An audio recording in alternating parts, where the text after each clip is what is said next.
Hi, I'm Martin Felsen. Welcome to City Design, where we explore how we shape cities and how cities shape us.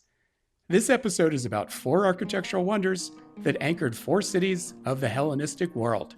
Each one stood at the center of a new kind of Greek city. Last episode, we read the Odyssey as a map of the real ancient Greece, small cities and colonies where citizens knew one another by name. What came after ancient Greece in the Hellenistic age was much bigger, and it happened surprisingly fast.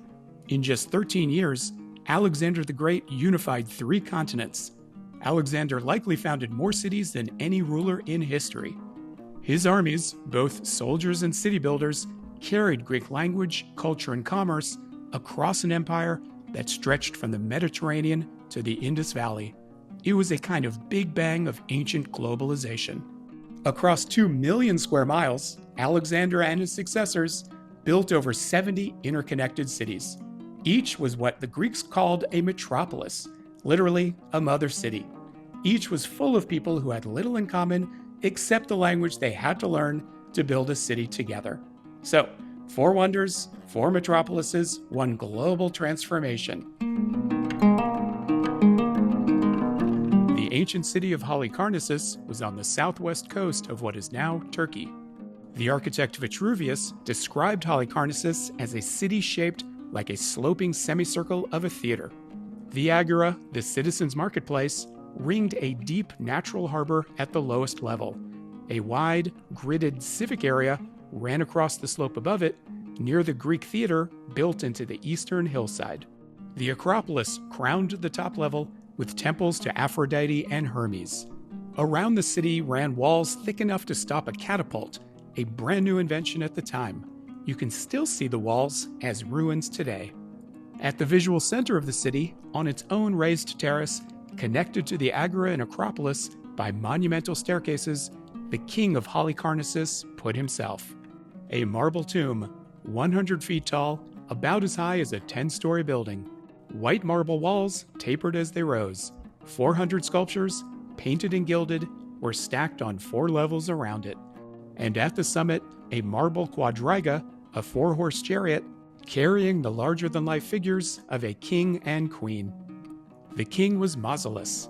The queen was his sister, Artemisia. The tomb was the mausoleum. We still use the word today for a really big, really important grave. 2 things about this tomb broke with Greek tradition. First, the Greeks didn't bury people in town. The dead went outside the walls, into suburban cemeteries. Second, King Mausolus placed his tomb at the visual center of the city, dominating the sightlines from the harbor and agora below and the Acropolis above.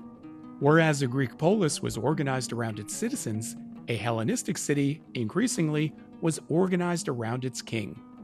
Mausolus could design his city this way because he built it from scratch. His ancestors had ruled from a quiet inland town called Mylassa. Mausolus moved his capital to the coast and built a working Greek-style port and commercial center. One of his architects, Pythias, was among the first architects who thought of cities as something that could be designed from scratch, on paper, in advance, with planning principles. To Pythias, the Hellenistic city was no longer a polis, a community of citizens. The Hellenistic city was a stage, designed by experts, paid for by kings, arranged for people to admire.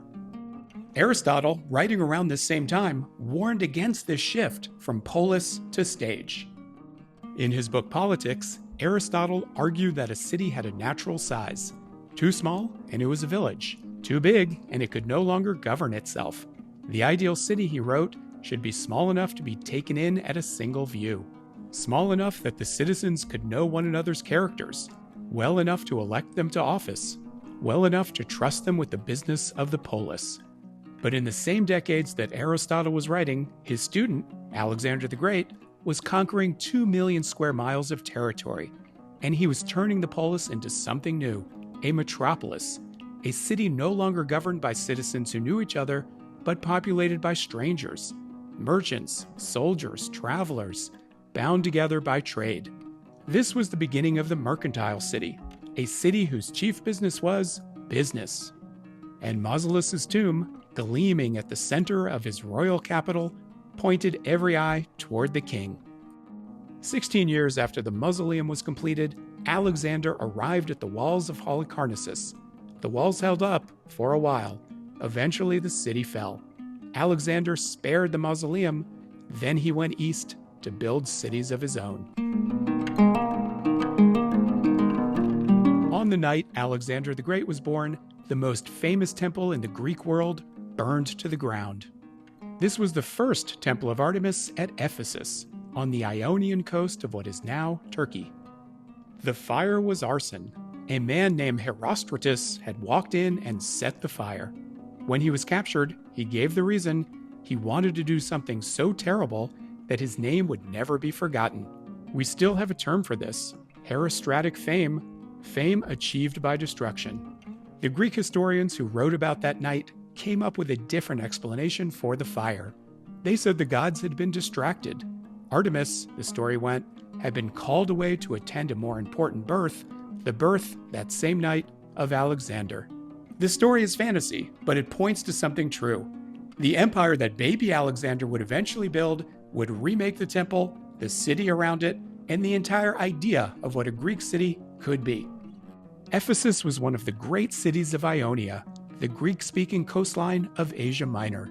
And Ionia, in the centuries before Alexander, was where many of the things we associate with Greek city life began. Coined money and the Greek alphabet were invented here, and so was the gridded city plan. Hippodamus of Miletus was one of the first urban planners in recorded history.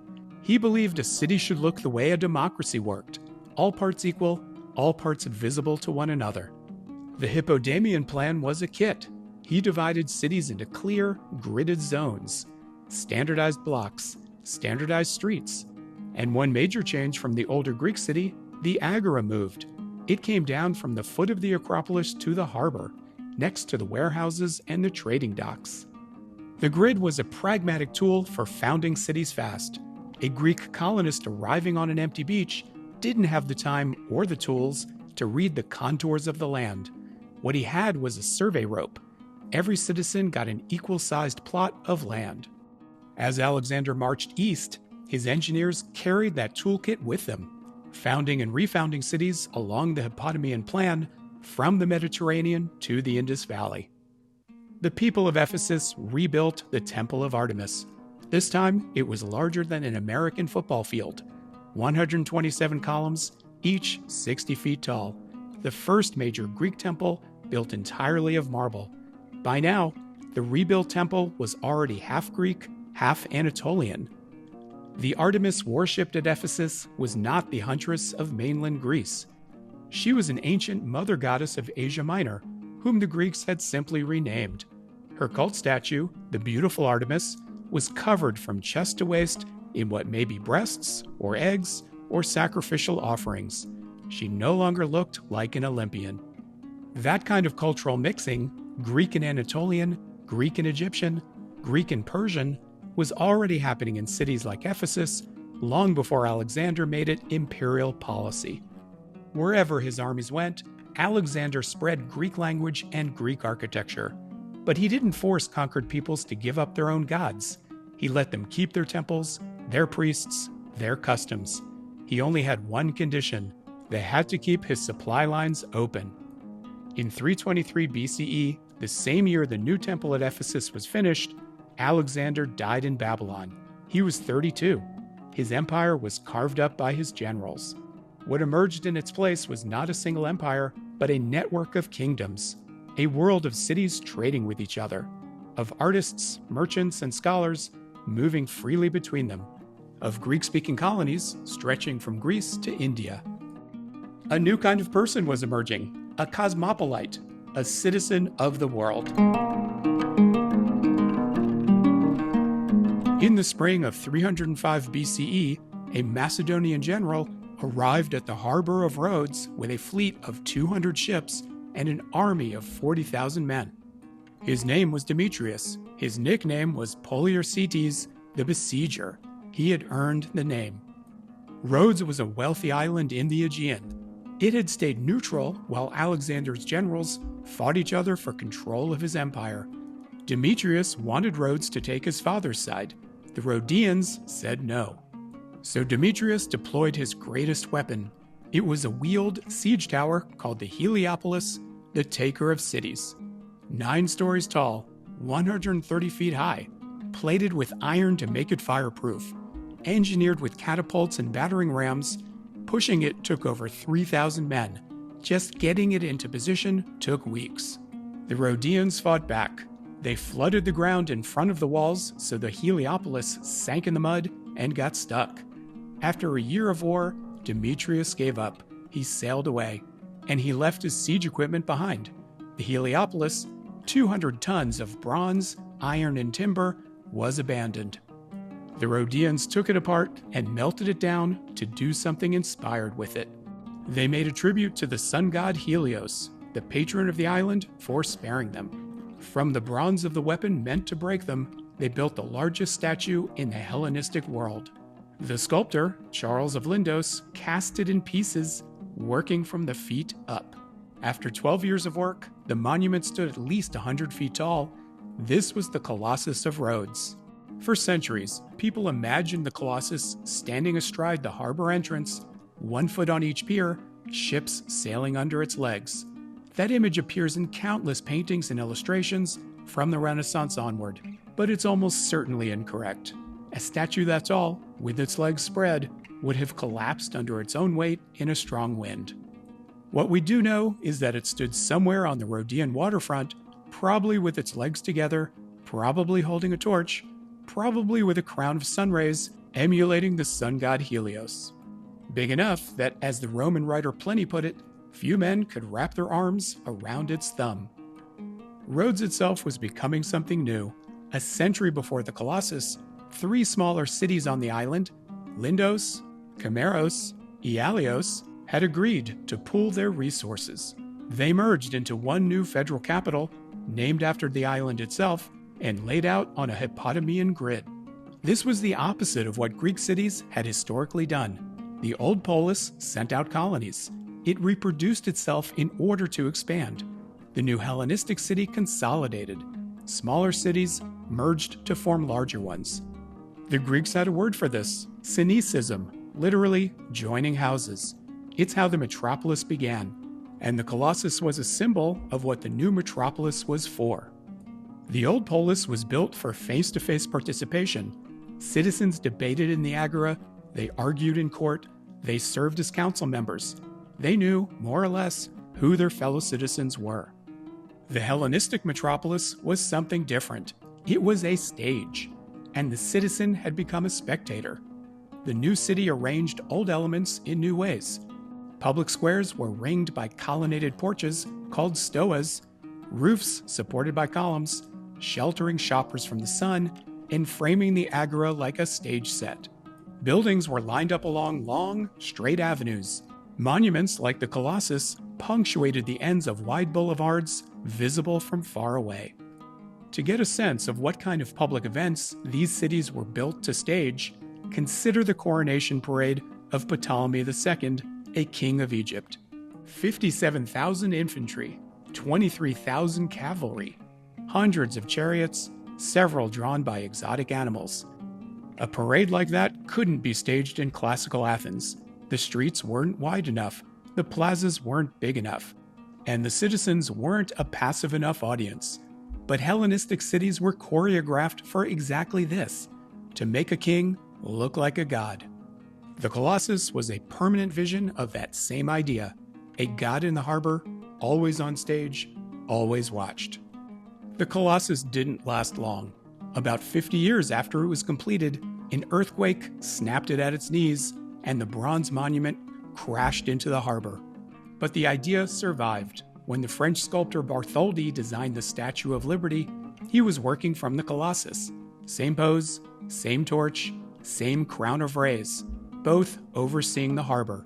The ancient wonder, even in ruins, was still the model.